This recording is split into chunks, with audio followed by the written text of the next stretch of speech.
Vamos começar, 19h30. O porquê da gente procurar ser pontual com as atividades? Porque a atividade, ainda que de forma remota, como nós estamos fazendo, ela acontece nos dois planos da vida. Quer dizer, nós temos vários irmãos desencarnados que participam dos estudos, tanto nos auxiliando na explanação, quanto no entendimento. Então, cada um de vocês certamente tem um irmão ao lado, e muitos irmãos que querem se instruir, irmãos necessitados. Então, são vários que participam, desde que tenhamos seriedade na reunião. Então, nós já demos início. Vou pedir a Marília que faça a prece inicial. Vocês estão me ouvindo bem? Está ouvindo bem? Só quem tiver de câmera aberta, só fazer um joinha aí que... Dona Vânia, a senhora está de câmera aberta, tá me ouvindo direitinho aí? Tá, então já colocaram aqui que sim, no chat. Hoje nós vamos falar, na verdade é a Marília que vai falar hoje, de conceitos e classificação da mediunidade 1. É mais uma introdução mesmo nos tipos de mediunidade. Então ela vai dar uma pincelada mesmo, e aí, posteriormente, a gente vai ter oportunidade de aprofundar um pouquinho em cada um dos temas apresentados. Então vamos passar para ela, para que ela faça a prece de abertura, rogando sempre a Jesus que nos ilumine, nos fortaleça e nos ampare. Pode fazer a prece. Boa noite a todos. Mais uma vez feliz de poder estar aqui com vocês. Então vamos fazer a nossa prece para que a gente possa se conectar com a espiritualidade que nos assiste, para que a gente possa acalmar aí os nossos pensamentos, acalentar aí o nosso coração diante de tantas dificuldades que temos enfrentado aí nos últimos dias, em que a gente possa se desligar um pouco desse sofrimento e se dedicar ao estudo da doutrina espírita, buscando compreender um pouco mais desses ensinamentos aí que Kardec trouxe para a gente. Querido amigo Jesus, mais uma vez nos reunimos, mestre, mesmo que distantes, cada um em seu domicílio, mas assim conectados numa única ideia, de buscar compreender melhor os desígnios de Deus, nosso Pai, de buscar compreender melhor o mundo dos espíritos, do qual temos certeza que nos cerca, que nos sustenta. Buscamos compreender melhor, mestre, as nossas próprias dificuldades, para que possamos transformá-las através da ação contínua, através da vontade firme, transformar aquele homem velho que trazemos para essa encarnação em um homem renovado, cheio de fé, de esperança e de compreensão. Agradecemos, mestre, pelo que a doutrina dos Espíritos trouxe a nós, clareando as nossas ideias, ampliando a nossa visão, trazendo a realidade espiritual, para que possamos, assim, com essa ferramenta a mais, trabalhar as nossas dificuldades.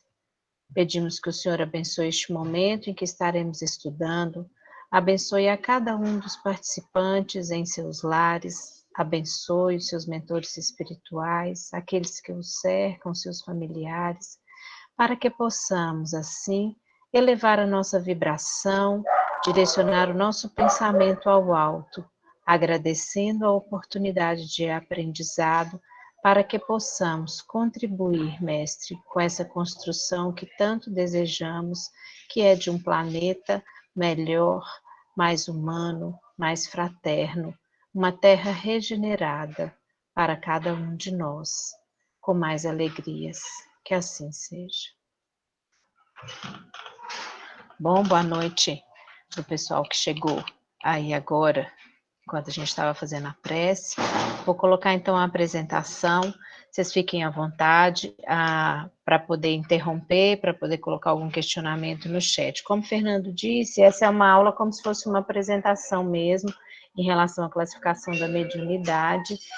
E eu estava assistindo uma aula da Terezinha Oliveira, que é autora de um dos livros em que a gente se fundamenta para esse estudo, e lá no estudo dela, ela também falava que era como se fosse uma degustação. Então, é um pouquinho que a gente traz, então, um panorama geral em relação aos tipos de mediunidade, porque nós teremos aulas onde nós poderemos aprofundar em cada um desses tipos de mediunidade, e aí a gente vai poder detalhar mais. Então, aqui vai ser mais uma apresentação geral mesmo, em relação ao conceito de mediunidade e a classificação, tá? Talvez a aula nem dure o tempo aí planejado, porque é um assunto mais curto mesmo. Vou agora compartilhar a tela com vocês, e se precisar de qualquer coisa, o Fernando vai direcionando aí as perguntas, as dúvidas, os comentários. Estão me vendo? Estão vendo minha apresentação aí? Certinho? Bom, então, já é a nossa aula 6, conceito e classificação da mediunidade. Caso tenha alguém que iniciou a participação no curso no meio do caminho, né, e não assistiu às outras aulas, a gente tem as aulas gravadas, é só solicitar que a gente encaminhe o link para vocês poderem assistir. Bom, então, em relação à mediunidade, conceito, né? Esse aqui são algumas obras que a gente se baseia para esse estudo. Então, essa programação da FEB, da mediunidade, do estudo aprofundado da doutrina espírita, que também é baseada nas obras do Kardec e nas obras subsidiárias. Então, tá aí o Livro dos Espíritos, o Livro dos Médiuns, esse livro Mediunidade, que é da Terezinha Oliveira, e nos domínios da mediunidade, que é o livro do André Luiz, que a gente vai mencionar muito aqui, porque ele trata realmente de muita questão da mediunidade que a gente precisa compreender para poder lidar melhor com esse assunto. Então, conceito, como eu disse para vocês, a primeira pergunta é: o que é médium? Então, médium, numa explicação, num conceito aí, numa definição mais simplificada, é o instrumento humano de que se servem os espíritos desencarnados para se comunicarem. Então, esse é um conceito, uma definição muito simples, né? Então, seria a pessoa através da qual os espíritos se comunicam. Segundo Kardec, médium é todo aquele que sente a presença ostensiva dos espíritos. Seria aquele que serviria de ponte entre o mundo visível e o invisível. Então, segundo a definição de Kardec, o médium é aquele que trabalha de forma mais ostensiva, que sente a presença dos espíritos e que vai servir de conexão aí entre esse mundo visível e o invisível. Mas existem outros detalhes aí desse conceito, dessa definição de médium que eu vou trazer para vocês, até com falas do próprio Kardec. Então, segundo Allan Kardec, médium é toda pessoa que sente, num grau qualquer, a influência dos espíritos. Então, aí ele já está dando um outro entendimento. Então, qualquer pessoa que sente qualquer influência já seria considerada médium. Mas, usualmente, essa qualificação ou essa denominação, ela é utilizada, ela se aplica àqueles em quem essa faculdade se mostra bem caracterizada e se traduz por efeitos patentes de certa intensidade. Então, no fundo, ele quis dizer que qualquer pessoa que sente essa influência poderia ser chamada de médium, mas dentro do conceito que o Kardec trouxe para a gente, quando ele fala em médium, ele está falando daquelas pessoas que têm essa percepção, essa sensibilidade maior, essa faculdade aí de fazer esse intercâmbio entre o mundo dos vivos e o mundo dos mortos. E aí, o que é mediunidade? Mediunidade é essa faculdade psíquica, é essa condição que ela é inerente ao ser humano e que pode ser manifestada de diferentes graus e tipos, que é o que a gente vai mencionar aqui dos tipos da classificação da mediunidade. E a prática da mediunidade é esse intercâmbio entre o mundo físico e o mundo espiritual. Aí a faculdade mediúnica liga-se a uma disposição orgânica. Então, Kardec fala que as pessoas que são médiums, e aí entendendo médium aquele que tem essa manifestação mais ostensiva, ele teria ali uma disposição, uma condição orgânica que favorece esse intercâmbio e ele fazer essa ponte aí entre o mundo visível e o mundo invisível. Então, é alguma coisa que está presente na própria estrutura mesmo do ser humano, que possibilita que essa comunicação aconteça. E aí Kardec fala o seguinte: todos somos portadores da mediunidade natural, que é o canal psíquico pelo qual recebemos as influências boas ou ruins que estimulam as experiências do espírito na vida terrena. Porém, nem todos somos médiuns, que é dentro desse conceito que eu estou explicando para vocês, porque Kardec coloca como médium aquele que faz esse intercâmbio direto, mas ele não deixa de mencionar que, na verdade, todos nós sofremos, em algum momento, em menor ou maior grau, essa influência psíquica, seja boa ou ruim, desses espíritos que nos cercam. Então, quando a gente às vezes ouve a frase em alguns estudos, em alguns locais, fala assim, todos nós somos médios. Que se refere a essa mediunidade natural, que é essa influência que os espíritos podem sofrer, podem exercer sobre nós, que nós podemos sofrer dessa influência dos espíritos. Mas dentro do conceito de médium, quando a gente lê a obra de Kardec, ele joga para essa questão da mediunidade que a gente fala ostensiva, com esse contato direto. E aí, para a gente poder refletir sobre isso que Kardec falou, dessa mediunidade natural, eu trouxe aqui algumas perguntas que a gente já estudou num outro momento, no estudo do ano passado, que estão no Livro dos Espíritos. Então, na segunda parte, acho que é na segunda parte mesmo do Livro dos Espíritos, a pergunta 456, é a parte que fala sobre o mundo espiritual. Kardec fez uma pergunta para os espíritos, né? Veem os espíritos tudo o que fazemos? E aí Kardec responde, o espírito de verdade responde: podem ver, pois que constantemente vos rodeio, que é o que a gente fala, a gente está envolto nesse mundo, nessa esfera aí do planeta Terra, nesse intercâmbio contínuo de encarnados com desencarnados. Mas a gente, como está neste corpo de carne, a gente não tem essa percepção desse mundo espiritual, a não ser que nós sejamos médios ostensivos, seguindo a definição de Kardec, mas a grande maioria de nós não é. Mas a gente está envolto aí nesse mundo físico dos encarnados com o mundo espiritual dos espíritos desencarnados. Mas cada espírito, porém, só vê aquilo a que dá atenção. Ele não se ocupa com o que lhes é indiferente. Então, se eu estou passando na rua e ali tem algum espírito, se ele não tem nenhum interesse em relação a mim, para ele pouco importa que eu passei. Mas, se eu desperto nele alguma atenção, seja pela minha vibração, pelo meu pensamento, pelo sentimento que ele percebe em mim, ele pode, de repente, se interessar e me acompanhar. Então, ele pode simplesmente nem se importar, ou pode até se afastar, mas ele pode também, se ele vê alguma sintonia, se ele perceber alguma semelhança com as intenções dele, ele pode nos acompanhar. E na pergunta 459, o Kardec perguntou o seguinte: influem os espíritos em nossos pensamentos e em nossos atos? E aí a resposta foi essa: muito mais do que imaginais. Influem a tal ponto que, de ordinário, são eles que vos dirigem. E aí a gente fica meio assustado, dependendo da forma como a gente entender isso aí. Quer dizer, então a gente está à mercê dessas influências, a gente é um joguete na mão desses espíritos? Na verdade, não. Mas eles estão junto a nós e podem nos influenciar muito mais do que o que a gente imagina.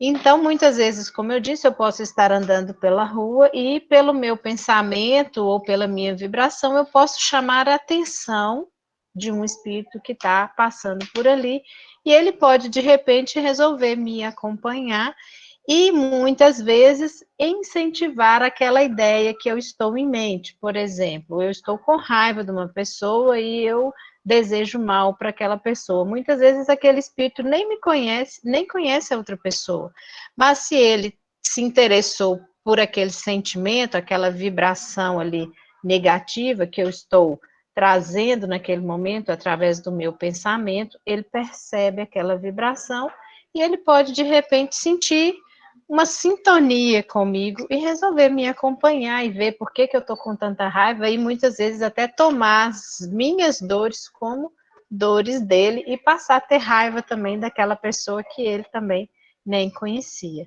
Então, são situações que a gente não imagina no dia a dia, mas que podem acontecer.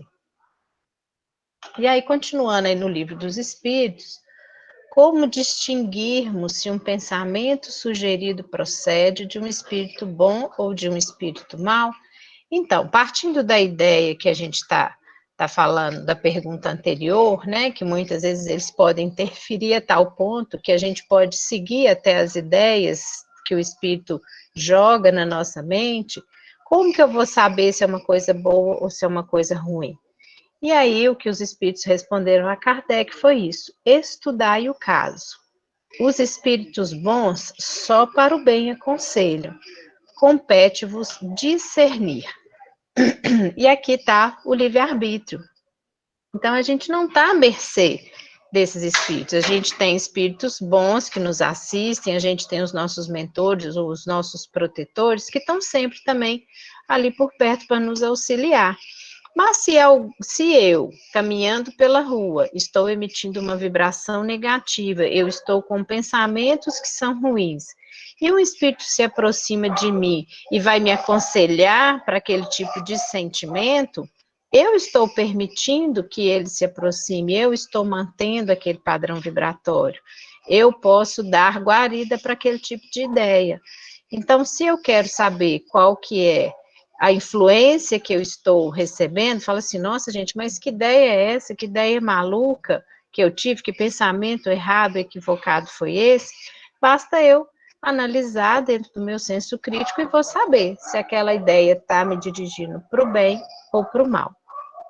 E aí Kardec ainda perguntou para tentar entender melhor com que fim esses espíritos imperfeitos eles vão nos induzir ao mal. E aí a resposta é para que sofrais, para que a gente sofra como eles também sofrem.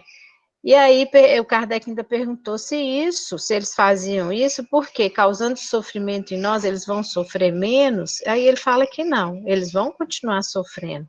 Mas eles, com a inveja que eles sentem muitas vezes, eles preferem também nos levar para aquela situação, para aquela condição ruim, do que ver a nossa felicidade, o nosso sucesso, a nossa melhoria e a nossa transformação. Por que eu coloquei isso aqui? Porque a gente está estudando mediunidade, e mediunidade é exatamente esse intercâmbio, essa comunicação, e Kardec diz que a gente tem uma mediunidade que ela é natural, e é disso que está falando essa questão, essas perguntas do Livro dos Espíritos, que é esse intercâmbio, essa influência que a espiritualidade pode exercer sobre nós, tanto para o bem como para o mal.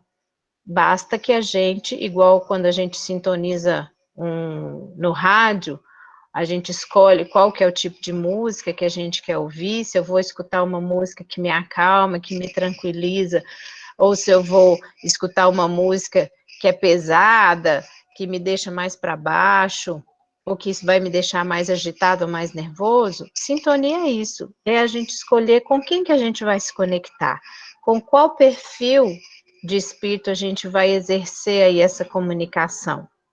Então, isso está nas nossas mãos. Então, a gente não está à mercê aí de qualquer espírito que vem nos soprar aí qualquer ideia equivocada. A gente tem os que vêm nos intuir, nos inspirar para o bem, para o mal, mas a gente é que vai escolher qual que é o caminho que a gente vai seguir. E aí aqui, só para a gente finalizar essa reflexão sobre o Livro dos Espíritos, na pergunta 469, Então, Kardec pergunta, por que meio podemos neutralizar a influência dos maus espíritos? E aí a resposta foi, praticando bem e pondo em Deus toda a vossa confiança, repelireis a influência dos espíritos inferiores e aniquilareis o império que desejam ter sobre vós. Guardai-vos de atender às sugestões dos espíritos que vos suscitam maus pensamentos, que sopram a discórdia entre vós outros e que vos insuflam as paixões más. Desconfiai especialmente dos que vos exaltam o orgulho, pois que esses vos assaltam pelo lado fraco. Essa a razão porque Jesus, na oração dominical, vos ensinou a dizer: Senhor, não nos deixeis cair em tentação, mas livra-nos do mal. Então, vamos prestar bem atenção nisso aqui, gente. Guardai-vos. Então, nós, como eu disse, temos o livre-arbítrio. Nós podemos nos resguardar, podemos nos proteger, podemos analisar aquelas ideias ou aqueles pensamentos que estão vindo à nossa mente e podemos afastar aquelas ideias de nós. Então, a gente tem que tentar nos proteger mesmo. E eles são tão sutis que eles sopram a discórdia entre nós.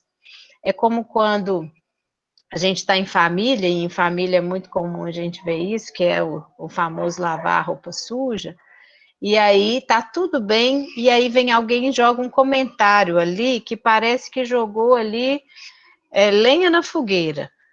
Que aí você faz um comentário de alguma coisa assim, nossa, né, mas você não podia me ajudar nisso? E o outro acabou de chegar cansado, e aí o outro já chega e já solta os cachorros. Não, mas você não tá vendo que eu trabalhei o dia inteiro, que eu fiz isso, que eu fiz isso, que eu fiz isso. E aí aquilo ali vira uma situação que depois ninguém consegue nem explicar de onde é que veio aquilo ali. Então é uma discórdia que muitas vezes surge do nada, às vezes basta uma palavra simples, uma coisa mal entendida e aquilo já vira uma desavença, um desconforto, e aí fica aquele clima ruim entre as pessoas. Isso pode acontecer em casa, no trabalho, no dia a dia. E eles vão insuflando essas ideias, eles vão de forma sutil analisando os nossos pensamentos, os nossos pontos fracos, as nossas atitudes, e muitas vezes eles vão conseguindo detectar onde que está a nossa maior fraqueza e começam a trabalhar naquele sentimento e aquilo vai crescendo sem que a gente perceba. E aí ele ainda alerta, desconfiar especialmente dos que vos exaltam o orgulho, porque esse é o grande ponto fraco de todos nós.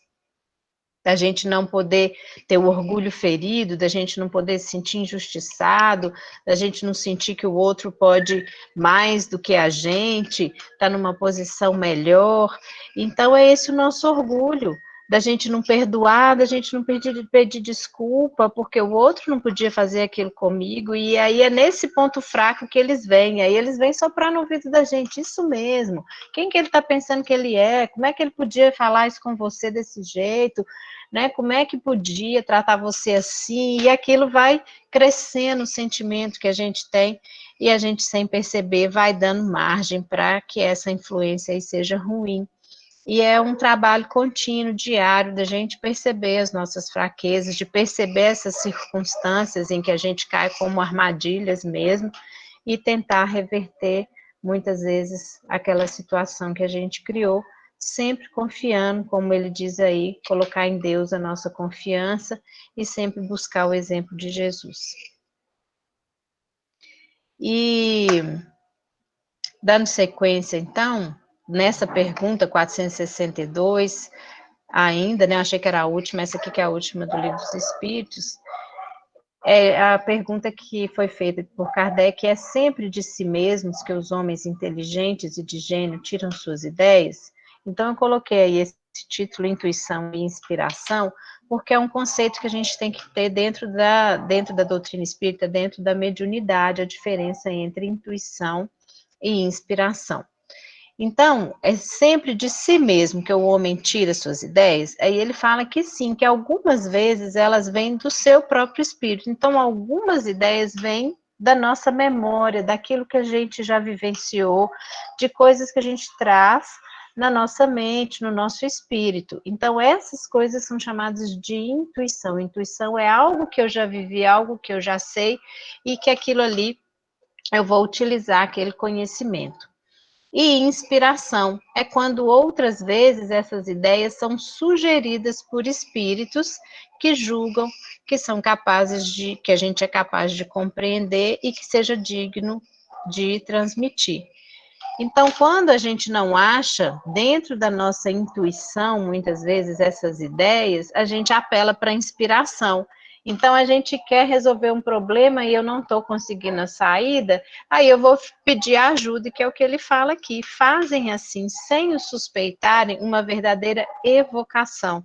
Quer dizer, é como se a gente pedisse ajuda aí, seja de Deus, de Jesus, da espiritualidade maior, então a gente está fazendo uma evocação, a gente está pedindo essa inspiração que vem dos espíritos para nos ajudar quando a gente não encontra na nossa intuição, que é aquilo que é meu, baseado nas experiências que eu já vivi, quando aquilo não me dá as respostas que eu preciso, eu busco essa inspiração, chamando aí em meu auxílio a espiritualidade que está ao nosso redor, para poder nos inspirar. Tem alguma dúvida aí, gente? Alguém quer fazer alguma pergunta ou alguma colocação? Não? Podemos seguir, então? E aí, são 2 alertas que eu coloquei aqui, que Kardec faz, que estão no Livro dos Médiuns. Não se deve nunca iniciar um trabalho de intercâmbio espiritual sem estudar a mediunidade. Por isso que a gente está estudando. Existem algumas pessoas que sentem influências dos espíritos em diversos graus de intensidade e acham que por isso estão prontas para trabalhar nesse campo. Geralmente não aceitam a ideia de que precisam se instruir mais e mais. Vão às casas espíritas somente para trabalhar com mediunidade, e se não a aceitam naquela, buscam outra e assim permanecem por toda a vida.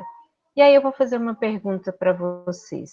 É só dentro da casa espírita que nós vamos encontrar médiuns? Alguém vai querer responder?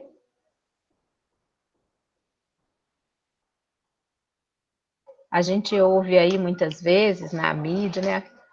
Na mídia, né? Nos jornais, na televisão, nas conversas das pessoas, que tem pessoas que têm essa capacidade, uns as chamam de médiums, fulano de tal é muito bom, eu vou lá para a pessoa rezar, porque eu vou conseguir, vai me ajudar, vai me dar um conselho, ou a pessoa ela tem essa sensibilidade mediúnica e muitas vezes ela faz previsões ou fala de coisas que a espiritualidade ali informa, e aí a gente chama de médium, que é o que Kardec disse, que médium é quem faz essa ponte aí entre o mundo visível e o invisível, mas não significa que só dentro da casa espírita que a gente vai encontrar esses médiuns. A gente tem diferentes religiões até, algumas pessoas, a gente tem na Bíblia descrição de situações assim, a gente tinha lá no Antigo Testamento os oráculos que faziam as adivinhações e que previam coisas que iam acontecer, e muitas vezes as pessoas iam até esses oráculos para poder pedir conselhos, para poder resolver alguma contenda, ou para resolver coisas em relação ao plantio, as questões mesmo de cada região. E a gente vai ver ao longo aí de todos esses anos aí, antes mesmo do Kardec codificar a doutrina espírita, uma série de manifestações aí dentro da questão da mediunidade, mas que não eram classificados como médiuns, porque não existia esse termo ainda, mas que faziam essa ponte. Então, tem as pessoas aí que fazem adivinhação, e que as pessoas iam, às vezes até as pessoas de outras religiões iam, falavam assim, eu vou lá com fulana de tal, porque ela vai me benzer, e ela vai me passar um remédio, e ela vai me passar uma orientação, e recebia aquilo ali. Então, é médium, mas não significa que está dentro da casa espírita, que seja espírita. E aqui é o alerta do Kardec, que existem essas pessoas. E muitas vezes elas não querem entender, não querem se instruir, não querem compreender o que está acontecendo. Então, ela vai para uma casa espírita e ela quer trabalhar na reunião mediúnica, mas ela não sabe nada, ela não estudou nada de mediunidade. Ela vê espírito, ela ouve, ela tem umas sensações, umas percepções, ou até em algum momento ela pode ter tido uma situação de incorporação, de psicofonia, alguma coisa assim, mas ela não entende nada daquilo ali. Aí ela vai na casa espírita, como o grupo fala com ela, olha, para você poder participar da reunião mediúnica, você vai ter que estudar, você vai ter que harmonizar com a casa, você vai ter que trabalhar de alguma forma. Aí a pessoa não aceita, porque ela não quer. E, às vezes, tem até alguns locais que falam assim, não, essa pessoa é média, ela tem que ir para a reunião mediúnica. E colocam pessoas completamente despreparadas numa reunião mediúnica, que a gente chama de mediunidade desequilibrada, e a pessoa não sabe lidar com aquilo ali. Muitas vezes a pessoa ou vai piorar o desequilíbrio dela, ou vai sair de lá muito assustada. E outros que acham que é assim, que eles vão chegar lá e já vão para a reunião mediúnica, nem conhecem as pessoas, não entende nada. Aí daquela casa espírita não deixaram, aí ela muda de casa espírita, tenta numa outra, e outra, e outra, e às vezes chega até a fundar um centro espírita, porque aí no centro espírita que ela fundar, ela vai poder ser da reunião mediúnica, e ninguém vai poder mudar isso aí. Mas vão ser situações, muitas vezes, em que não vai ter o equilíbrio aí dentro do trabalho da mediunidade. Alguma questão em relação a isso? Alguém quer comentar ou quer perguntar? Não? E aí um outro alerta de Kardec, que esse aí está no Evangelho segundo o Espiritismo, no capítulo 26, item 9. A mediunidade séria não pode ser e jamais será uma profissão, não só porque se desacreditaria moralmente, como também porque um obstáculo material a isso se opõe. É que se trata de uma faculdade essencialmente móvel, fugidia e variável, com cuja perenidade ninguém pode contar. Então, aqui é um alerta que Kardec faz em relação à gratuidade, né, dai gratuitamente o que gratuitamente recebeste, e ela não pode ser uma profissão, aquilo não pode ser uma forma de ganhar dinheiro, porque você estaria deturpando ali a ideia dessa conexão, dessa comunicação com os espíritos como uma forma de você obter ganhos materiais.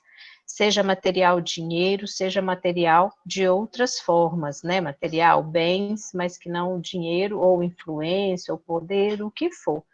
E a mediunidade, ela é uma coisa que não é assim, por exemplo, você estala os dedos e você recebe uma mensagem, aí fulano de tal te procura, eu tô querendo saber notícia do meu parente que morreu.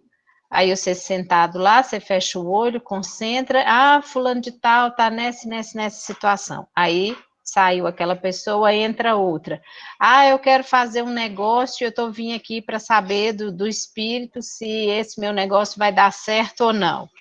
Aí concentra lá, pega a orientação do espírito, fala, não, pode ir, pode fazer seu negócio, que vai dar tudo certo, sim, faz isso e tal.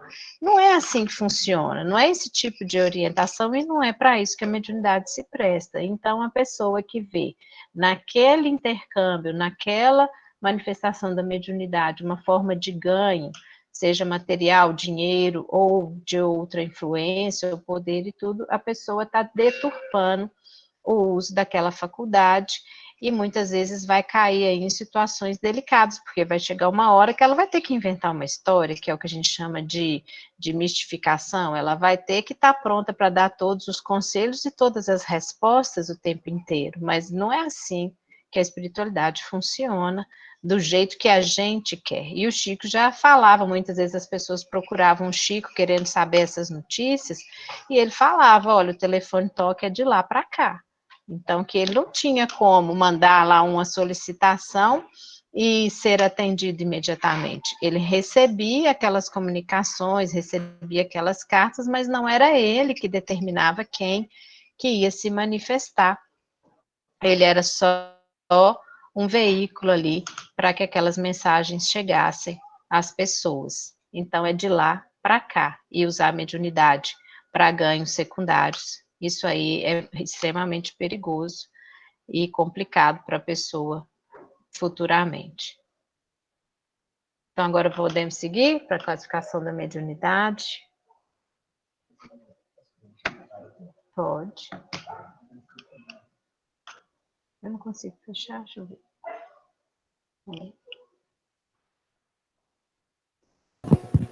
Gente, só fazer uma pequena parte aqui.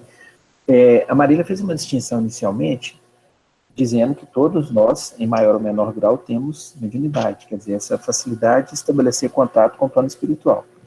Agora, essa parte que ela está trabalhando, ela já está falando daqueles que têm mediunidade mais ostensiva. Né? Então, já são os médios, cuja mediunidade é mais ostensiva, que vocês vão ver os tipos de mediunidade. E esses casos que foram relatados, por exemplo, de pessoas que têm essa mediunidade mais ostensiva, mas não conhecem, não estudaram, não compreendem do mecanismo, e que querem se aventurar a trabalhar de qualquer forma numa reunião mediúnica, nós estamos falando de casa espírita, porque pode trabalhar no terreiro de Umbanda, pode no candomblé, tem vários lugares. Nós estamos falando especificamente da casa espírita. Ele fica à mercê de situações que não conhece, e é uma porta aberta para processos obsessivos. Então, esses, como ela disse, que às vezes fazem da mediunidade um ganha-pão, eles se tornam joguetes na mão de espíritos maliciosos que vão manipular e que vão estabelecer processos obsessivos severos.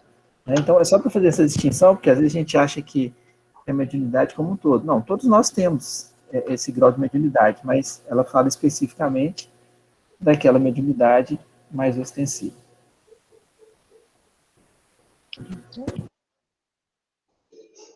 Estão me ouvindo novamente? Certinho? O Fernando estava falando e eu estava me recordando, a minha filha estava assistindo o filme Ghost. Eu imagino que grande maioria de vocês, se não a totalidade, assistiu esse clássico aí de cinema, Ghost, do Outro Lado da Vida.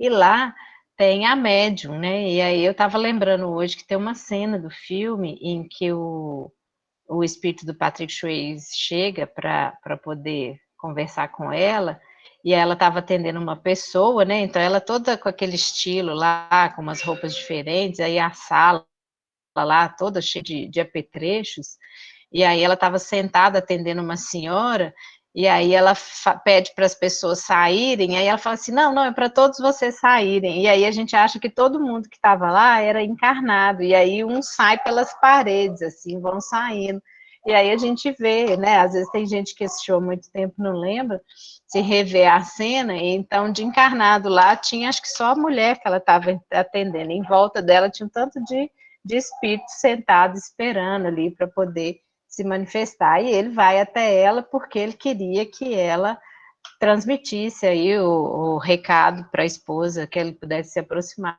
da esposa, ajudando ela a sair da situação do filme lá. E esse filme tem várias cenas aí que a gente pode colocar aqui dentro dessa classificação da mediunidade, porque ela escuta, tem um momento lá que não é o momento real, não é dessa forma que acontece, mas é como se fosse um momento de incorporação. Tem um momento que é uma cena também, que eu vou dar para a gente mencionar, que é uma hora que ele faz a moeda subir na porta, quando ela não acredita. Então, vamos dar sequência que a gente vai ver. No filme tem várias situações que a gente pode lembrar em relação a essa classificação da mediunidade. Então, antes da gente entrar nessa classificação, que esse aqui está na apostila da FEB, mas eu não consegui verificar lá se é uma fala do Kardec ou se é de algum outro livro, aí eu só pus que é da apostila. Outro ponto não menos importante é o fato de não existir um tipo de mediunidade mais importante que o outro. Todos são úteis e necessários por serem concessões divinas voltadas para a edificação do ser humano. Isso pega no nosso orgulho, né, gente? Porque a gente acha assim, nossa, porque fulano de tal vê e ouve espíritos o tempo todo. Nossa, que mediunidade. Outro tem aquelas percepções, né, como se fosse de perceber alguma coisa que está acontecendo longe do espaço que está. outro se comunica com espíritos e tal. Então, as pessoas muitas vezes ficam endeusando a condição da mediunidade e não sabem, muitas vezes, o que o médium passa, as dificuldades que ele tem.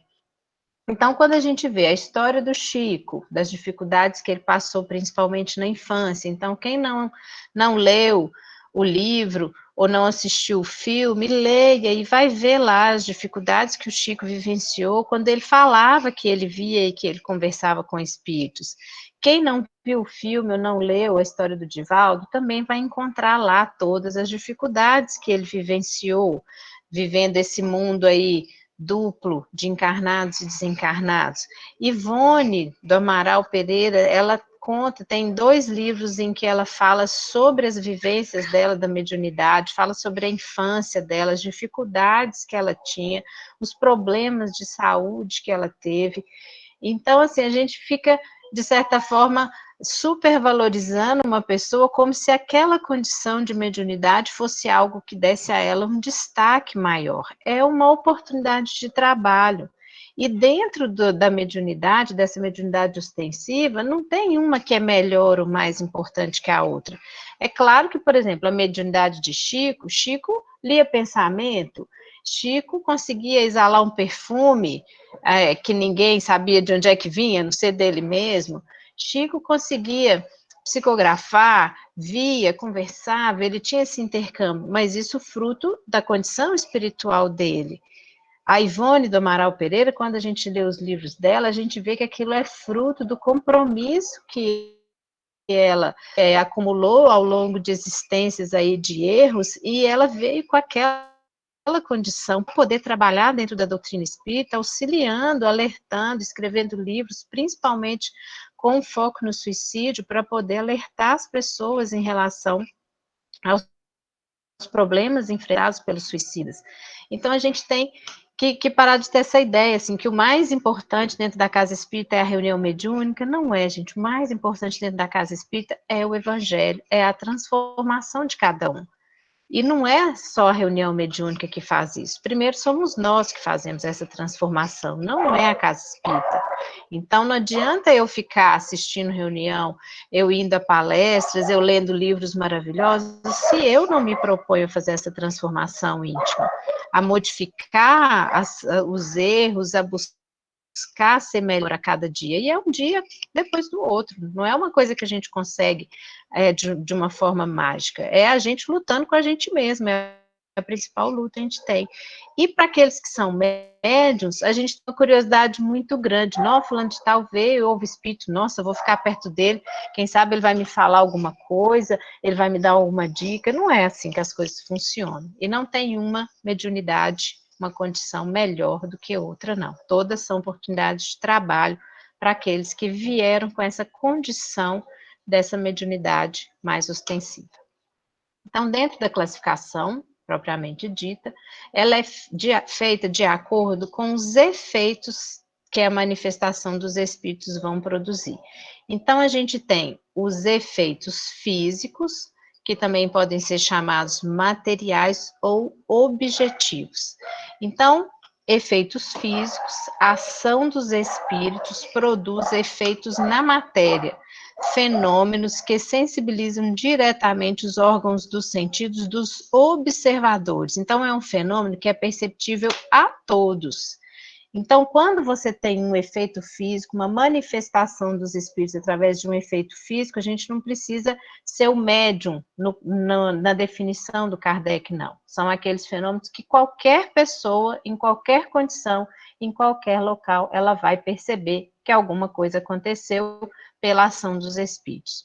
Os efeitos inteligentes ou intelectuais são os fenômenos que ocorrem na esfera subjetiva do médium, não ferindo os sentidos dos observadores, mas sim a racionalidade e o intelecto do médium. Então, os fenômenos inteligentes ou intelectuais, eles são vinculados ao médium, que vai sentir, que vai perceber e que vai transmitir aquilo que ele está sentindo. Se você estiver ao lado dele e não for médium, você não vai perceber da mesma forma do que ele. Os físicos, sim. Sim, Fernando, quer falar alguma coisa? Pode. Tem a pergunta da Marina. A Marina diz o seguinte: quais podem ser as consequências para pessoas que têm mediunidade aflorada e fogem disso? Algumas pessoas que se negam a estudar e entender a mediunidade, mesmo tendo essa condição de mediunidade ostensiva. Fechou seu áudio? Como eu falei, a mediunidade não, o médium não está pura e exclusivamente dentro da casa espírita. Então, a gente pode encontrar médiums em qualquer local, a gente pode encontrar médiums em qualquer religião. Então, vamos dizer assim, uma pessoa, um católico que está dentro lá da renovação carismática e que tem uma percepção além do que a maioria das outras pessoas, ou uma pessoa que está, uma benzedeira antiga, que antigamente era muito comum isso, a pessoa, você ia na casa da pessoa para poder benzer, e a pessoa falava algumas coisas, olha, você está com esse problema aqui de saúde, lá na sua casa a situação não está muito boa, faz um terço, reza não sei quantos Pai Nosso, reza não sei quantas Ave Maria, quer dizer, você tem manifestações de mediunidade dentro e fora da casa espírita. Essas pessoas que têm essa mediunidade, que estão fora da casa espírita, elas não estão condenadas ao sofrimento e ao desequilíbrio, não. Isso vai depender de como elas vão lidar com isso. Então, você pode ter um pastor, por exemplo, ou um padre que tem vidência. Então, ele está na igreja evangélica ou na igreja católica celebrando uma missa e ele está percebendo que existem outros lá que não só os encarnados. Mas como ele está dentro de um ambiente e ele, né, preserva esse ambiente equilibrado, ele não vai se desequilibrar se ele mantiver uma conduta adequada. Então, a pessoa que tem essa sensibilidade maior, ela conhecendo, ela entendendo o que acontece com ela, e ela só sabendo lidar com aquilo, mantendo equilibrada, ela vai conviver com aquilo ali. É uma situação muito difícil, porque onde que a gente vai encontrar essas respostas em relação à mediunidade? Então, pensa bem, você tem uma religião que é mais radical e que não aceita de forma alguma a sobrevivência do espírito, ou a imortalidade da alma, ou a comunicação com os mortos, né? Tem uma condição extremamente materialista que acha que a vida termina no túmulo. E aí, de repente, alguém da família começa a ter alguma perturbação, começa a falar que está vendo espírito de alguém que morreu, ou que está percebendo alguma coisa, que está escutando vozes. Essas pessoas, infelizmente, muitas vezes vão parar no psiquiatra. Elas não vão ter essa oportunidade, porque aqueles que estão ao redor não têm essa percepção que a gente tem.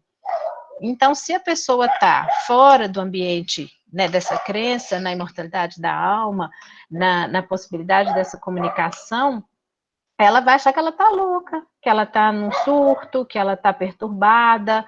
Então, assim, é muito difícil se a pessoa não souber onde buscar. Agora, se for uma pessoa tranquila, equilibrada, que tiver alguma compreensão, alguma aceitação daquilo ali, ela pode lidar bem com aquilo ali. Dentro da casa espírita, eu vou responder se o Fernando quiser complementar. Você pode ter a pessoa que é médium, que ela tem essa percepção, né? Se ela consegue fazer esse intercâmbio entre o mundo invisível e o visível, mas ela não quer trabalhar na reunião mediúnica, ela sente medo, ela acha que ela não está preparada para aquilo ali. Isso é livre-arbítrio, ninguém vai forçar aquela pessoa.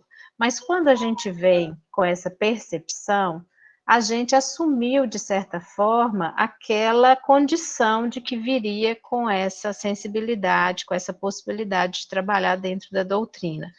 Não trabalhar não quer dizer que eu vou ser penalizado por isso. Eu posso estar perdendo uma grande oportunidade de auxiliar aqueles que vêm me pedir auxílio, e eu vou levar a minha vida, posso me manter equilibrado, posso fazer outras atividades e tudo, mas pode ser que aquela situação vai sempre ficar ali me incomodando, como se fosse aquele ponto-chave ali, que você sempre volta naquilo ali e corre, vai e volta, vai e volta. Então, aquilo vai estar sempre permeando sua vida ali, muitas vezes porque você combinou, se comprometeu que seguiria naquele compromisso e você não quis. Não sei se o Fernando quer complementar alguma coisa aí da pergunta. Vou complementar. É só complementando um pouquinho o que a Marília disse, porque eu acho que dá um gancho até para as outras perguntas. A primeira pergunta que nós precisamos fazer, quem tem mediunidade ostensiva, qual que é o objetivo? De ver espíritos, de ouvir vozes, de sentir a presença de forma mais intensa. Isso tem um propósito. E o propósito é sempre fazer ações de caridade. É porque nós que temos a mediunidade ostensiva, podemos estender essa ajuda nos dois planos da vida. Então vamos perceber, por exemplo, a situação do Chico, que está no filme As Vidas de Chico Xavier, e tem um livro, que eu até coloquei o nome aí, que é lindíssimo também. Desde muito novo, ele conversava com os espíritos como a gente está conversando com vocês encarnados. E tinha até o apelido de aluado por causa disso, porque as pessoas não viam o que ele estava vendo. E durante muito tempo, ele experimentou muito sofrimento, muita angústia, muita dúvida, porque achava que aquilo era uma coisa do demônio, né? Porque ele era de origem católica e até que era uma criança perturbada, uma criança diferente. E já mais na adolescência, quando ele, no desencarne de um irmão, um processo obsessivo, perdão, é que ele começa a ter conhecimento, porque teve o auxílio de um casal que era estudioso da doutrina. Então, ele começou a entender o mecanismo em si. Ele começou a entender como que se dava o processo da evidência, como se dava o processo da aproximação. E aquilo, então, tornou mais suave para ele a mediunidade, e é onde ele deslancha no trabalho. Situação parecida aconteceu com Divaldo Franco. Então, tem também Divaldo Franco, o Mensageiro da Paz. É isso mesmo, acho que esse é o nome do livro, que é da... Eu vou pesquisar agora, esqueci, não sei se é Lídia... Esqueci o nome. Mas também conta essa história dele. Missionários. Agora vamos pegar a situação que a Marília mencionou, da Ivone do Amaral Pereira. Uma vida muito conturbada, com a mediunidade, de muitas dificuldades, mas o processo dela é um processo de resgate. Ela vem de sucessivos desastres, vamos dizer assim, por ter suicidado, por ter influenciado para que outros o fizessem. Então, essa oportunidade, Ivone do Amaral Pereira, do livro Memórias do Suicida, através desse socorro aos espíritos, através do estudo, através dos trabalhos contínuos com a mediunidade, de forma muito intensa, ela conseguiu amenizar um pouco o seu passado. Então, como a Marília disse, nós temos livre-arbítrio. Nós não podemos esquecer que, às vezes, são oportunidades que nós temos de trabalhar com a mediunidade. O que não quer dizer que precisamos fazer parte de uma reunião mediúnica, uma reunião de desobsessão, que vocês vão saber mais à frente como que funciona.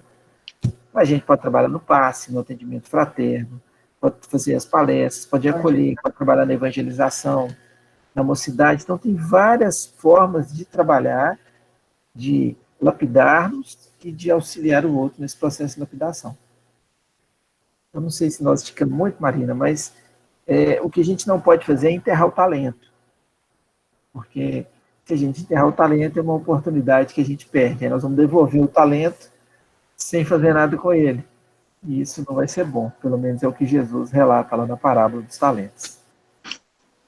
Eu posso fazer uma pergunta ou então uma complementação? Uai, pergunta e resposta. Você tem uma história conhecida. Você pode até contar como é que você começou com a mediunidade. Eu acho que vai ser muito legal. Vai ser muito bacana. Não é de mim, não, gente. Eu me lembrei aqui, que não foi por acaso, quando a Marília disse a mediunidade é só na casa espírita, então nós nos lembramos de Dr. Márcio Paulino, aqui em Sete Lagoas, né? Mediunidade de cura. Inclusive, em muitas casas espíritas, até alguns médiuns percebem a presença dele auxiliando. E também o padre Paulo de Curvelo, pessoal de Curvelo, narram vários e vários casos de cura do Padre Paulo. Quer dizer, é mediunidade, né? E, no entanto, o Padre Paulo na igreja e o Dr. Márcio Paulino na missão dele de médico, né? É só isso. Muito obrigada. Tem o Léo está presente na reunião aí, eu não sei se ele vai querer contar um caso que aconteceu com ele, na presença eu acho que é do Dr. Márcio Paulino. Se você quiser contar, Léo, acho que vai acrescentar bastante ao estudo, mostrando esse exemplo aí da mediunidade. O Fernando, eu não vou mostrar a cara não, que eu já estou envergando o pijama aqui. Então é o seguinte... Sem problema, Léo. Conta o caso, pode contar o caso. O caso foi o seguinte, um primo meu, eu levei ele logo que eu comprei a cota do Náutico, a gente fica meio assim deslumbrado, e todo fim de semana eu ia lá para o Náutico. E um fim de semana desse eu chamei ele para ele ir comigo. Ele veio lá da roça, Pirapama, só nadava em córrego, nunca entrou em piscina. E o fato é que ele não nadava nada, ele não sabia nadar. E num determinado momento lá ele submergiu, simplesmente submergiu. E eu fiquei procurando ele, e não achava ele, até que um camarada mergulhou lá e falou, tem um menino aqui no fundo da piscina. E saiu com ele, já todo rucheado, já estava assim, bem, com uma cena muito dramática. E aí o alto-falante do Náutico anunciou se tinha algum médico lá para poder prestar os primeiros socorros, e apareceu lá um médico, um farmacêutico, começou a fazer massagem cardíaca para ver se ele voltava. Enfim, ele saiu do Náutico meio que desacordado dentro de um carro lá e foi levado imediatamente lá para a UTI. E eu só tive com isso, devia ser umas 10 horas da manhã de um domingo, eu só tive condições de ir lá no pronto-socorro do Hospital Nossa Senhora das Graças por volta de umas 8 horas da noite. E a médica lá só foi me atender, a plantonista lá da UTI, por volta de 10 horas da noite. E aí me perguntou quanto tempo que ele teria ficado submergido, porque aí ela tem uma noção de quanto tempo faltou oxigenação no cérebro, mas o quadro dele era muito grave. Falou, olha, seu primo pode sobreviver, pode não sobreviver, e se sobreviver, certamente vai ter sequela, por causa da falta de oxigenação no cérebro. E eu fiquei desesperado. Saí e tinha outras pessoas lá também para a médica passar como é que os outros pacientes da UTI estavam. E aí uma senhora chegou perto de mim e viu que eu estava bem atordoado e falou assim, meu filho, não fica assim não, porque aqui nesse hospital tem um médico invisível. E esse médico, ele vai intervir em favor do seu primo. E meu irmão estava comigo, e depois eu contei para ele se ele tinha visto a dona que tinha conversado comigo. E aí o que me deixou mais assustado foi que falou que não viu dona nenhuma conversando comigo. Mas, enfim, o que eu quero dizer é que eu fiquei à noite lá no hospital, fora, evidentemente, da UTI, num banquinho que tinha lá, e eu rezei, evidentemente, depois que essa dona me abordou, tinha a imagem Nossa Senhora das Graças lá, eu fui até em frente à imagem, roguei por ela, e eu disse para a dona se esse médico invisível seria o Dr. Márcio Paulino, que ela falou que sim. O fato é que quando estava amanhecendo o dia, na troca de plantão, a médica me chamou e falou assim, olha, aconteceu algo surpreendente. O seu primo simplesmente despertou, está normal, e você pode ir lá conversar com ele. Quando eu fui, conversei com ele, e ele falou que era eu que estava lá, me reconheceu, ele ficou mais um dia na UTI, no outro dia já foi liberado para o quarto, E isso aí me impressionou muito, porque no prognóstico médico, ele poderia sequer sobreviver. E se sobrevivesse, ele poderia ficar com sequela. E é normal, tranquilo. Então é isso aí. Gente, o caso do Léo é muito interessante, porque a senhora que ele mencionou aí, que o irmão não viu, o Léo já teve uma experiência interessantíssima de participar de uma reunião, de ver várias coisas que os outros não viam. E como ele não tinha muito conhecimento na época, a única coisa que ele desejava era sair correndo por uma janela lá, porque estava bem assustado. Então, esse e vários outros fatos aí que a gente pode mencionar depois, dessa questão da mediunidade fora da casa espírita. Assim, obrigado, viu, Léo? Ô Marília, Oi, já que está contando o caso, eu vou contar um rapidinho aqui. Posso? pode? Pode. Também falando sobre padres que têm mediunidade ostensiva. O meu filho foi casar, acho que você já sabe desse caso, eu contei, mas a Uhum, maioria do pessoal não sabe. uhum. Ele foi casar com uma moça que é católica e foi casar na Igreja Santana.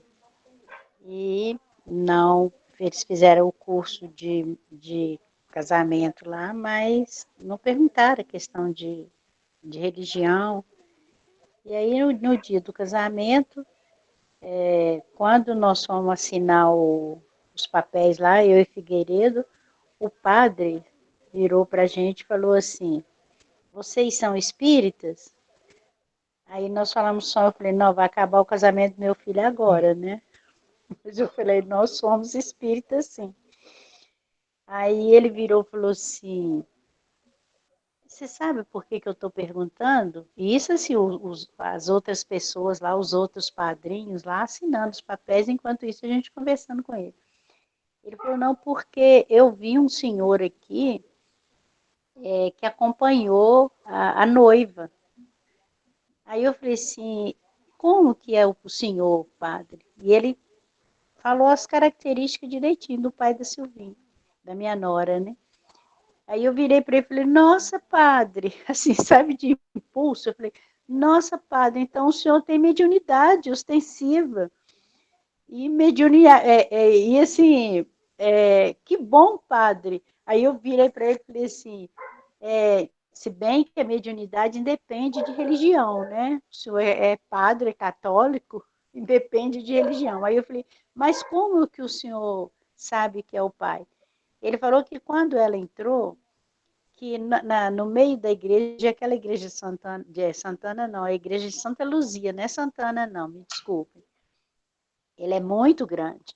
Então ele falou que quando ela chegou mais ou menos no meio da igreja, ele viu uma pessoa sair do meio lá do pessoal, que estava lá dos convidados, e ficou ao lado dela. E ele falou que via, de repente ele sumia novamente, aí ele falou, pensou, falou, que é isso? Que esse homem tá do lado da noiva aí, que é isso? Sai do meio, assim, dos convidados. E aí, quando chegou, já chegando no altar, ele novamente saiu do meio dos convidados e segurou no braço da noiva. E quando ele chegou, a noiva chegou perto, ele já não estava. E aí ele ficou curioso, ele falou, quem que é esse homem? Quando olhou no crucifixo, ela levou junto com o buquê, era um terço, tipo um terço grande, e no terço tinha a foto dela e o pai, os dois. Aí foi que ele viu que era, ele me falou, eu falei assim, não, é o pai dela que estava, que a foto é do pai. Então, assim, ficou muito claro para a gente que a mediunidade ostensiva desse padre, né? E realmente quem estava do lado da filha era o pai, né, que acompanhou, né? E com certeza a gente sabe quem que é esse padre aqui em Sete Lagoas, ele faz um trabalho maravilhoso, né? E tem uma mediunidade realmente ostensiva. É isso mesmo. Essas histórias são muito, muito bonitas e a gente vê o tempo todo as pessoas relatando histórias assim, daí a importância da gente entender que a mediunidade ela não está só dentro da reunião mediúnica e dentro da doutrina espírita. Então, essa sensibilidade, esse intercâmbio tem que existir.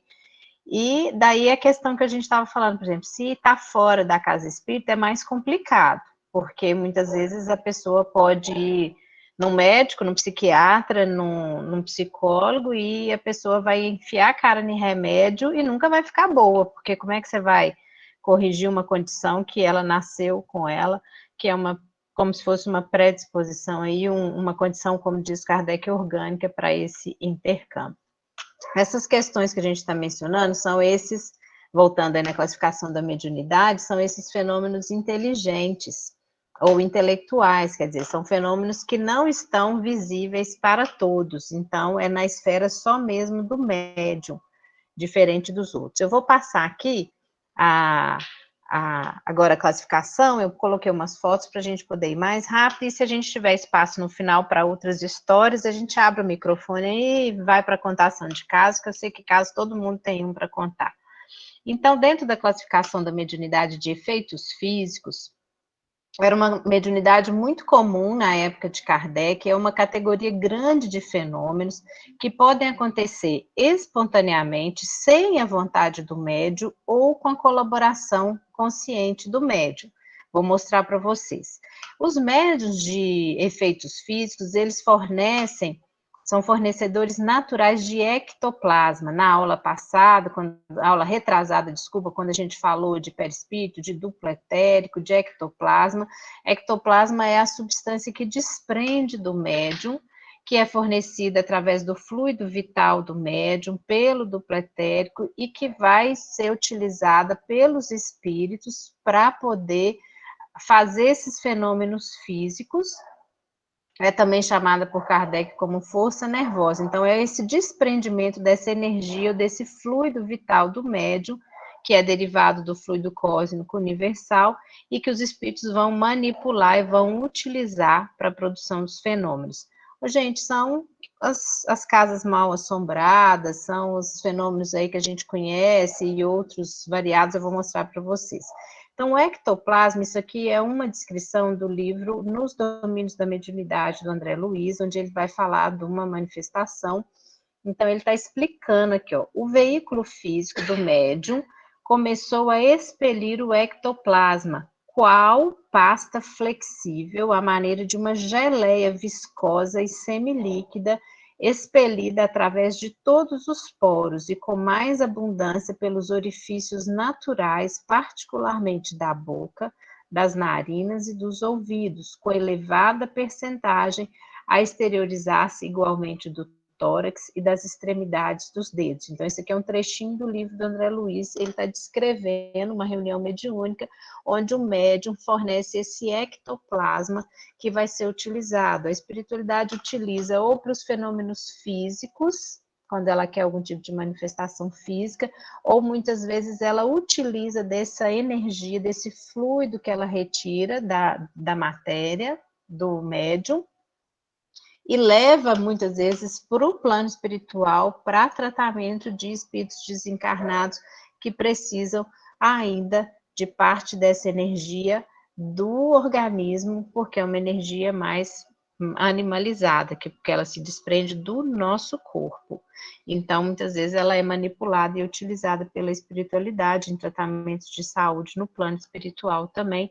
Se eu não me engano, no livro do Jairo Avelar, O Residente, tem uma cena lá onde eles captam uma série de materiais aqui na Terra e levam para tratar pessoas que sofreram queimaduras no perispírito, e aí eles utilizam esse ectoplasma para amenizar aquele incômodo que as pessoas sentem já desencarnadas, mas elas ainda têm aquela impressão de estar sentindo dor, porque ainda não se libertaram do momento da morte ainda. São coisas para a gente detalhar mais lá na frente. Então, aqui são fotos, vocês vão ver aqui, nessa foto, à esquerda da tela, você tem a médium, né, os dois médiums, você tem como se fosse essa fumacinha aí se desprendendo e formando essa imagem, e aqui do lado direito, vocês vão olhar aqui mais a parte de baixo, eles estão com a mão aqui em cima de uma mesa, mas vocês vão ver que tem também como se fosse uma fumacinha aí, e uma outra mão formando aqui próximo, como se fosse tocando também à beirada da mesa. Então, você tem que ter um médio de efeitos físicos, um médio que fornece esse material. As crianças têm bastante ectoplasma, então por isso que às vezes a gente vê aqueles fenômenos de casa mal assombrada, você tem criança no meio, em filmes e histórias de terror, porque as crianças têm muita energia vital, muito fluido vital, e a espiritualidade se aproveita dessa energia para poder produzir esses fenômenos. Pode ser Marília, voluntário. Oi. no caso, então, desse episódio que eu contei, que o padre, com certeza, ele tem uma mediunidade de efeitos físicos, né, para poder acontecer isso, dele ver, né, o espírito quase que materializado. Com certeza também naquele evento existia muitas pessoas ali que médiums que às vezes nem sabia que tinha essa mediunidade, que forneceu esse ectoplasma, né, para permitir o padre também de visualizar Não, esse aqui é espírito, né? diferente, Eliette. Não, na verdade, o padre tem vidência. Aqui é diferente. Quando é efeito físico, todo mundo vê. Está aqui na definição. Ó. Essa Ah, tá, situação, entendi. físico, ele pega o material e consegue condensar e todo mundo vai ver. Você não precisa ser médium. No caso do padre, ele foi vidência mesmo. Se fosse materialização, o efeito físico, aí todo mundo na igreja ia ver o pai da noiva. Oi? Ah, entendi. Inclusive ela. Então, quando é efeito físico, qualquer pessoa pode ver e eles usam essa energia. Agora, o ectoplasma é utilizado de outras formas na reunião mediúnica pelos médiuns e que possibilita aí os espíritos que estão na reunião se mostrarem de uma forma diferente, mas aqui é diferente. Aqui eles faziam reuniões, inclusive o William Crookes estudou muito isso, o Ernesto Bozano tem materializações luminosas, eles reuniam pessoas que não eram espíritas para fazer essas sessões, ia o médium, e aí o médium fornecia esse material e todo mundo que estava lá via. É como se falasse assim, eu vou materializar aqui uma flor, e aquela flor aparecia e todo mundo ia ver, sem ter evidência.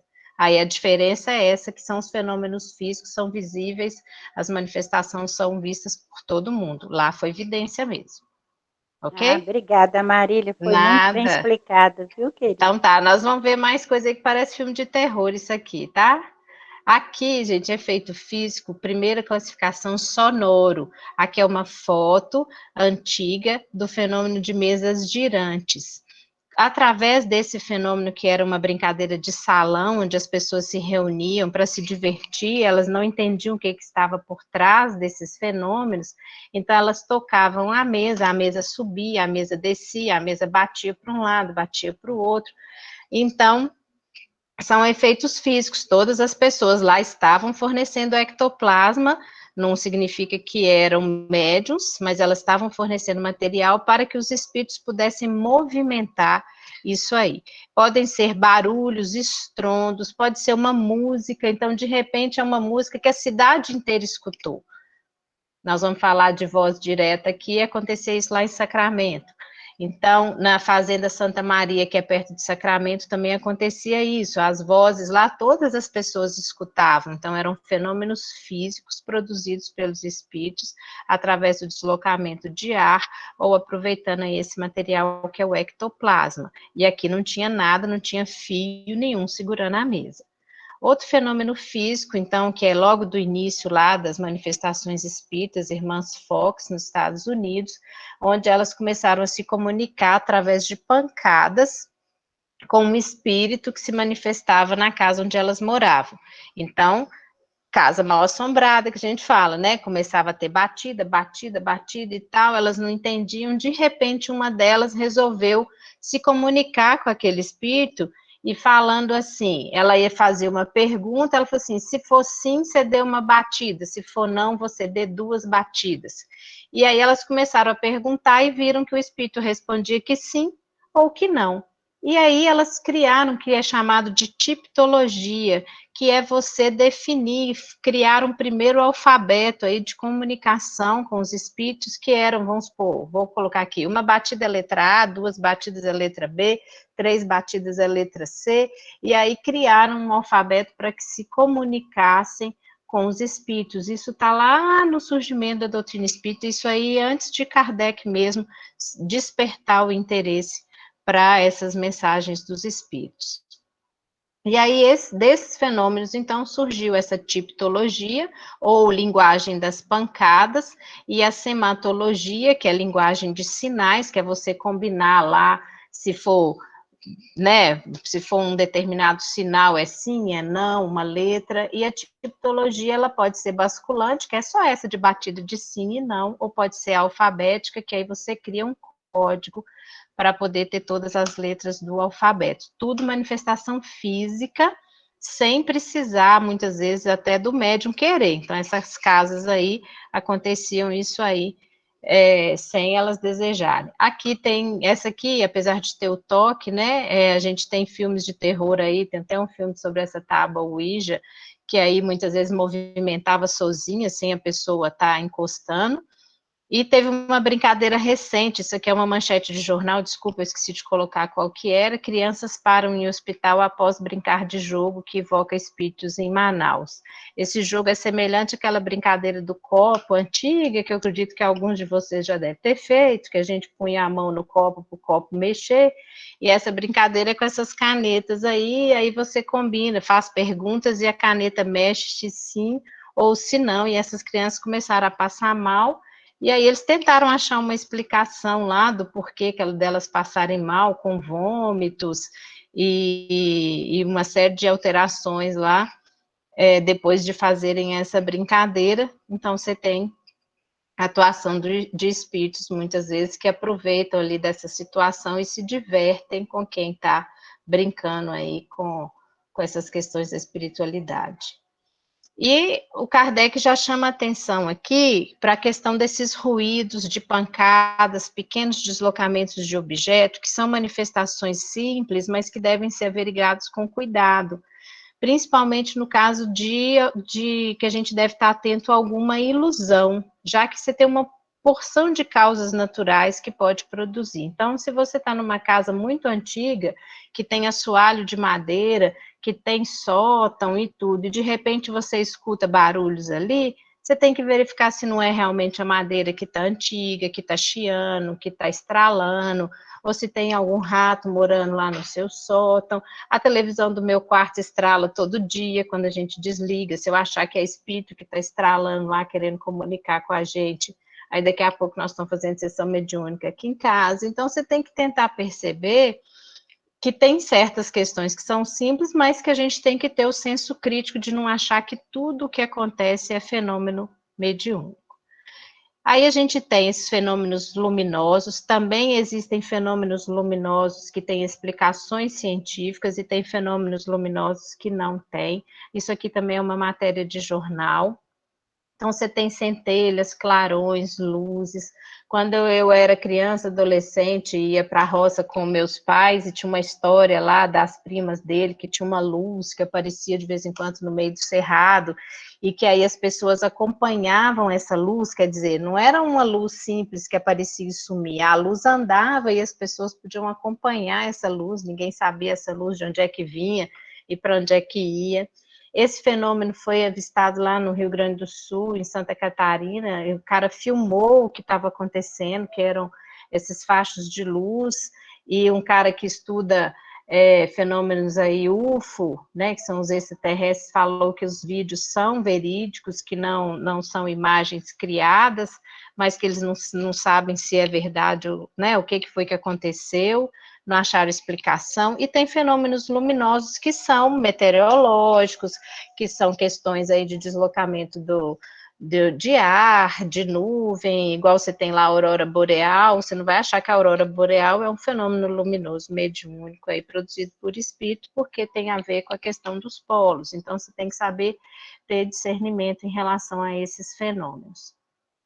Você tem os efeitos físicos motores, que são a movimentação de corpos inertes, sem que haja qualquer contato físico.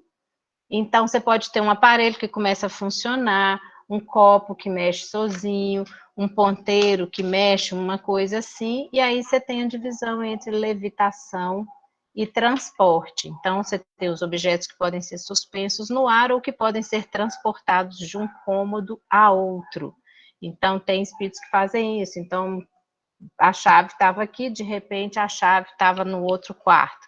Tem que tomar cuidado se não é problema de memória, porque às vezes nós vamos ficar achando que tem espírito transportador toda hora na casa da gente, a hora que a gente não achar a chave do carro, a hora que a gente não souber onde que pôs a carteira, a hora que achar alguma coisa errada dentro da geladeira, vai falar que foi espírito que mudou as coisas de lugar lá, e não nós que estamos com a nossa memória aí distraída, a mente cheia, sem ver o que está fazendo. Então, aqui você tem fenômeno de levitação, esses são fenômenos muito antigos, vocês veem pela foto, porque esse tipo de efeito físico não é visto mais. Então, aqui você tem a mesa subindo, você tem os objetos, né, os poltergeist aí, que são os espíritos que lançam objetos, atiram de um lado para outro, e eles fazem isso no intuito de perturbar, de assustar mesmo as pessoas, mas eles precisam do ectoplasma de alguém para poder manipular isso tudo aí. Você tem alguns fenômenos aí que são os que a gente fala de modificadores ou plasmadores, que aí entram as materializações, onde você pode ter formação parcial ou total de coisas ou de corpos, pode ter moldagem de flor, você pode ter algumas alterações, vou mostrar aqui só para vocês. Aqui uma materialização do médium Peixotinho, então aqui ele está deitado à direita, aí dele se desprende, não dá para ver muito bem a foto, mas dele se desprende aquela substância branca, que é o ectoplasma que eu mostrei para vocês, e essa figura de mulher aí é um espírito que materializou ao lado dele, e o Peixotinho tem histórias, livros e várias fotos que foram feitas mostrando os fenômenos de materialização. Você tem materializações em parafina, vocês podem ver o detalhe da foto da direita, onde você tem até as impressões digitais, a dobra do dedo. Isso o espírito que faz, eram sessões onde eles colocavam 2 baldes, um balde com parafina fervendo, derretida, que seria a vela derretida, e um balde com água. Então, é como se o espírito enfiasse a mão ali naquela parafina, o balde ficava lá, sem mexer, sem nada, assim, sem transbordar nem nada. Aí o espírito enfia ali, faz o molde da mão com essa parafina, e depois coloca na água fria, então forma tipo uma luva.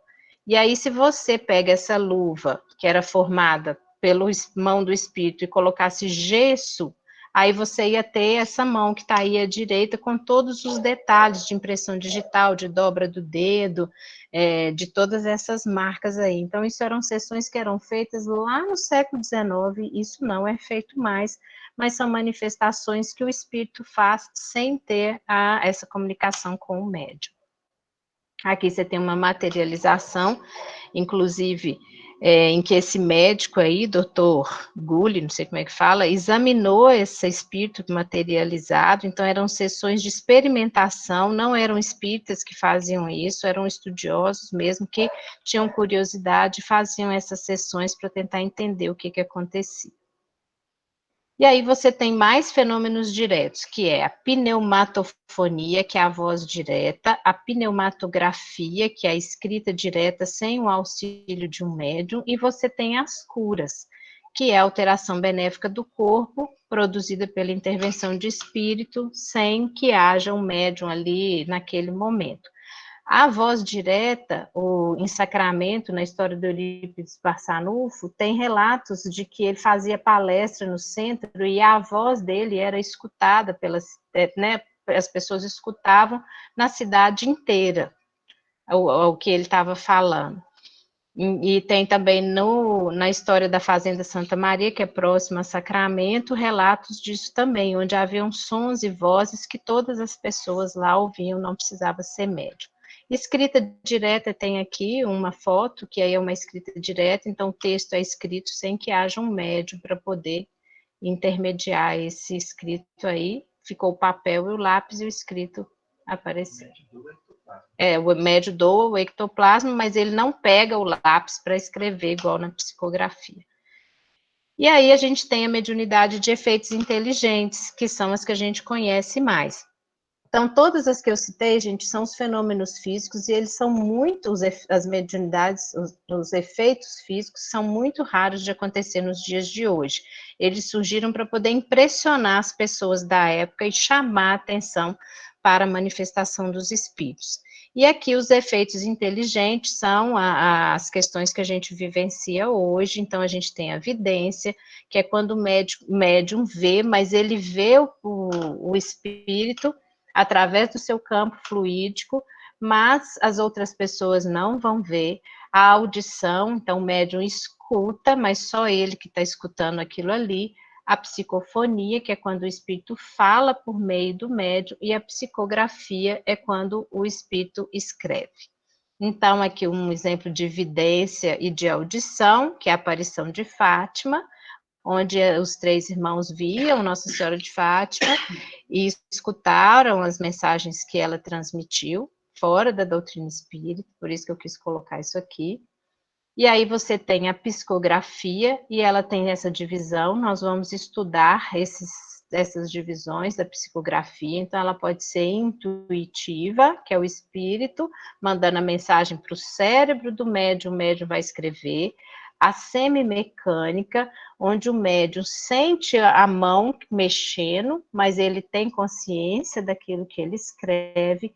E é aquele médium que é só mecânico, o braço dele só movimenta, ele não registra no cérebro dele o que é de mensagem que aquele espírito está transmitindo para ele. E aí a gente tem, por exemplo, relatos de psicografia dupla, com a mão direita e com a mão esquerda, e tem psicografias espelhadas, como essa que eu estou mostrando aí para vocês. Então, que até isso, para poder mostrar, né, os espíritos faziam para poder mostrar a veracidade do que estava sendo dito. Então, como é que eu vou conseguir escrever uma mensagem espelhada? A gente não consegue escrever, mas o espírito consegue.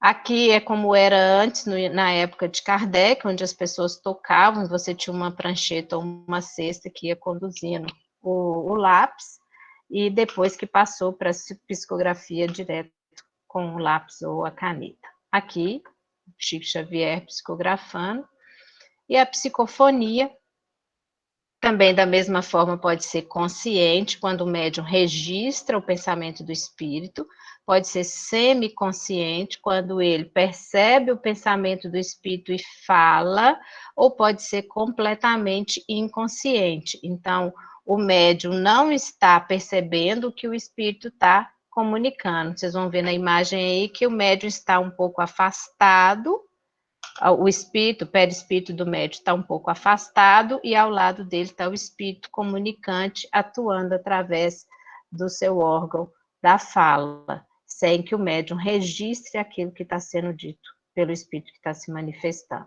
Aqui a gente tem a questão da psicofonia, então uma reunião mediúnica que está mostrando encarnados e desencarnados, a médium, o espírito se manifestando através dela, e você tem aí a questão da mediunidade intuitiva, que é esse espírito que está com a mão na testa aí do dirigente da reunião, que ele está auxiliando, então, o dirigente naquilo que ele pode falar para poder auxiliar esse espírito. Aí é chamado de mediunidade intuitiva, por quê? Porque o espírito vai atuar no cérebro do dirigente ou do médium, utilizando aquelas ferramentas que ele tem ali, para ele poder falar e se comunicar com o espírito que está ali auxiliando naquela sessão mediúnica. Então, aqui não é uma inspiração, ele está atuando, intuindo aí com aquelas ferramentas que o médium, que o dirigente da reunião já tem, para poder ele auxiliar o espírito que está se manifestando. E a gente tem os médios sonambúlicos, que são aquelas pessoas que saem, tá? Não, eu estou só mencionando mesmo. É Fernando falando que eu estou correndo, mas eu estou só mencionando mesmo, porque eu disse para vocês que ia ser só mesmo a classificação, sem a gente detalhar cada um desses, porque na próxima aula já vai ser sobre estado de emancipação da alma, onde vai ser falado sobre sono, sobre emancipação da alma, sobre desprendimento do corpo na reunião e no momento do sono. Então, os médios sonambúlicos são esses que saem em desdobramento. E aí, para encerrar, uma mensagem do Chico: mediunidade é assim: aprimoramento constante, luta sem trégua contra o personalismo, exercício de humildade, estudo e devotamento ao próximo. Infelizmente, muitos médiuns acham que mediunidade é só contato com os espíritos. Então, essa é uma fala do Chico Xavier. Ninguém com mais propriedade do que ele para poder falar sobre isso. Então, era isso aí, achei que a aula ia acabar com 1 hora só, acabou que rendeu 1h30 ou mais, se desse para ficar conversando, né? Deixa eu interromper aqui meu compartilhamento.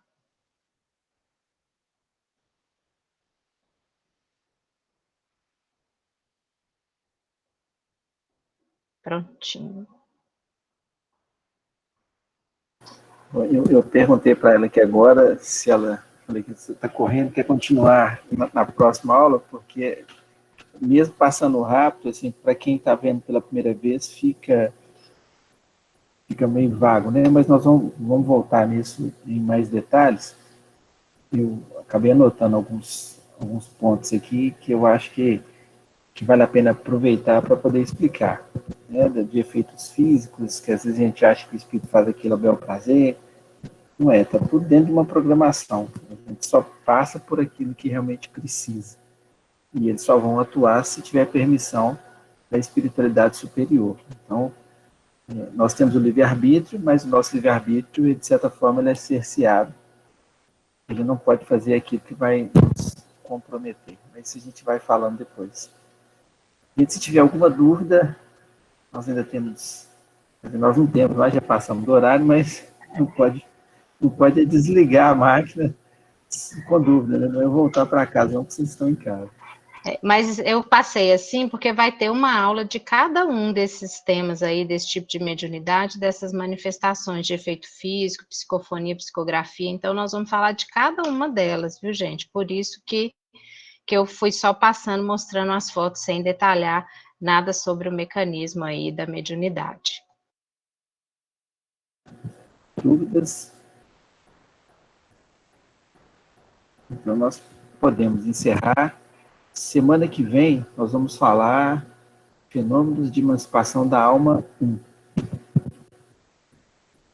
Nós estamos seguindo, né, como norteador a programação da fé, estudo e prática da mediunidade.